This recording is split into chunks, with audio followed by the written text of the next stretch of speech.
گر تم نہ سنو گے تو میری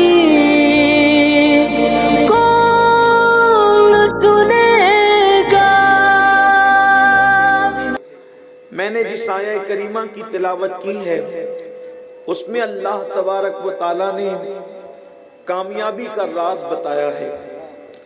دنیا کا ہر انسان چھوٹا ہو یا بڑا، امیر ہو یا غریب، مشرق کا رہنے والا یا مغرب کا رہنے والا، کسی برادری کا ہو، کسی خطے کا ہو، کسی قبیلے کا ہو، ہر انسان کامیابی چاہتا ہے اور کامیابی سب کو چاہیے۔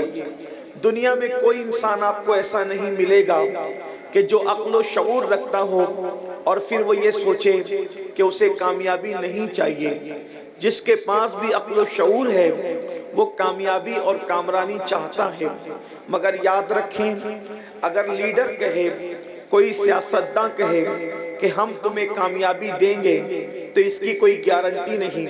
اگر کوئی دانشور کہے ہم تمہیں کامیابی دیں گے تو اس کی کوئی گارنٹی نہیں۔ دنیا کا کتنا بھی بڑا انسان اگر کسی کو بھی کسی بات کی ضمانت دے تو ضروری نہیں ہے کہ وہ اس بات کو پورا کرنے میں سچا ثابت ہوگا۔ لیکن اللہ کی کتاب ایسی کتاب ہے جسے قرآن مقدس کہتے ہیں۔ یہ وہ کتاب ہے جو عرب کے صحرا نشینوں کو مل گئی تو وہ کیسر و کسریٰ کے تاجدار بن گئے۔ یہ وہ کتاب ہے جس کی شان کا عالم یہ ہے کہ گمراہوں کو جب اس کتاب کی تعلیم ملی تو وہ آسمان ہدایت کے تارے بن گئے۔ یہ وہ کتاب ہے اللہ اکبر جس نے انسان میں شعور انسانیت پیدا کی۔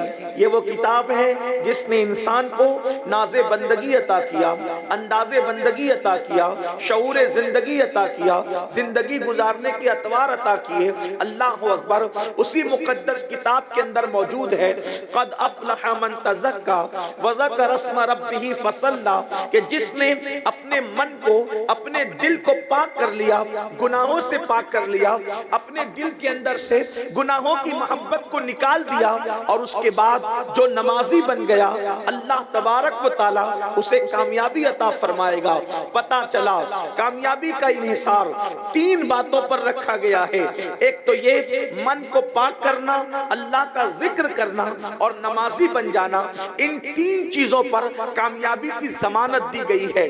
میرے پیارے آقا صلی اللہ علیہ وآلہ وسلم کے پیارے دیوانوں، مگر کتنے افسوس کی بات ہے، اللہ اکبر گناہوں سے دل کو پاک کر کے، گناہوں کی گندگی سے دل کو پاک کر کے، گناہوں کی محبت سے دل کو پاک کر کے اور زبان پہ اللہ کا ذکر سجا کر انسان اگر نمازی بن جائے تو قدرت رب العزت اسے کامیابی کی ضمانت دے رہا ہے۔ اللہ تبارک و تعالیٰ اسے کامیابی کی ضمانت عطا فرما رہا ہے۔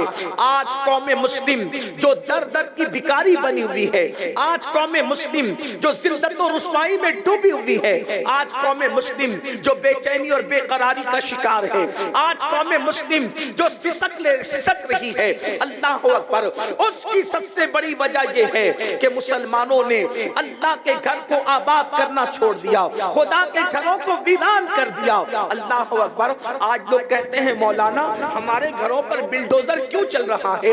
میں کہتا ہوں جو ظلم کر رہے ہیں خدا ان کے گھروں کو بھی سلامت نہ رکھے گا۔ مگر اچھی طرح یاد رکھنا، میں آپ سے پوچھنا چاہتا ہوں اپنے گھر اجڑے تو تمہیں اتنی تکلیف ہو رہی ہے، تم نے برسوں سے خدا کے گھر کو اجاڑا ہے، خدا کے گھر کو ویران کر دیا ہے۔ مسلمانوں یاد رکھو اگر قوم مسلم اللہ کے گھر کو سجدوں سے آباد کرتی تو کسی ماں نے ایسا لال پیدا نہ کیا جو تمہارے گھروں کو اجاڑ سکتا ہو۔ میرے آقا صلی اللہ علیہ وآلہ وسلم کے دیوانوں کیا سمجھتے ہو؟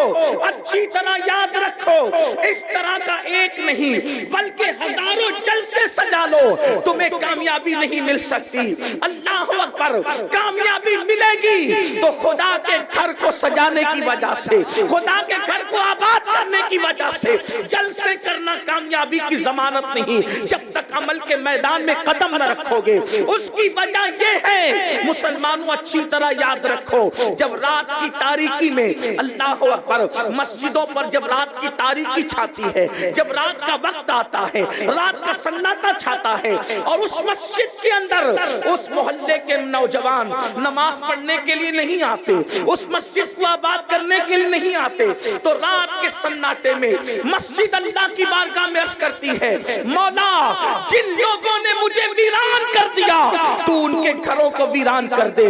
اللہ اکبر، مجھے بتاؤ جس قوم کی تباہی کے لیے مسجد اللہ کی بارگاہ میں عرضی کر رہی ہو، وہ قوم تباہ نہ ہوگی تو کون سی قوم تباہ ہوگی؟ وہ قوم برباد نہ ہوگی تو کون سی قوم برباد ہوگی؟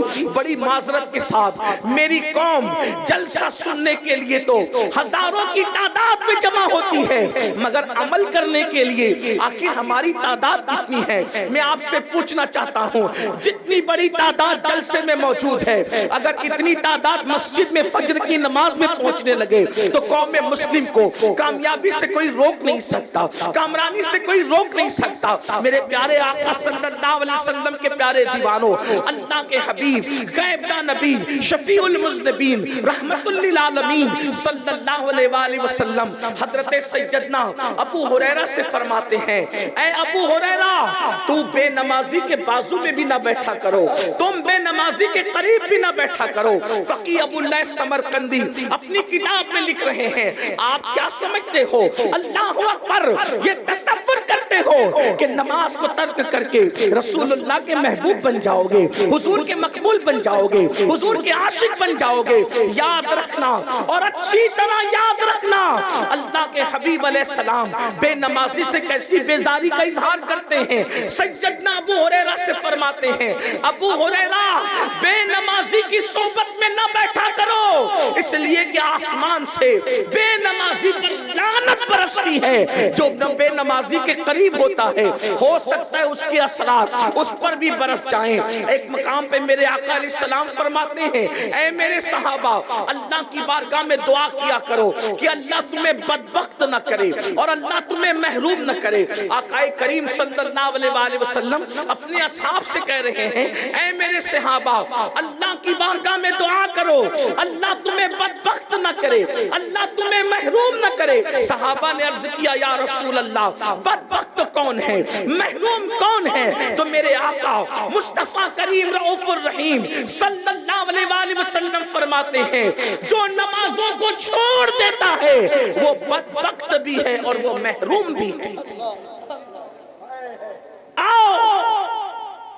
آج بہت آسانی کے ساتھ لوگ کہتے ہیں مولانا نماز پڑھنے کے لیے ٹائم نہیں ملتا، وقت نہیں ملتا۔ گیم کھیلنے کے لیے وقت ہے، فیس بک یوز کرنے کے لیے وقت ہے، دوستوں کے ساتھ گپ شپ کرنے کے لیے وقت ہے، نماز کے لیے وقت ہے، اللہ کے لیے وقت نہیں۔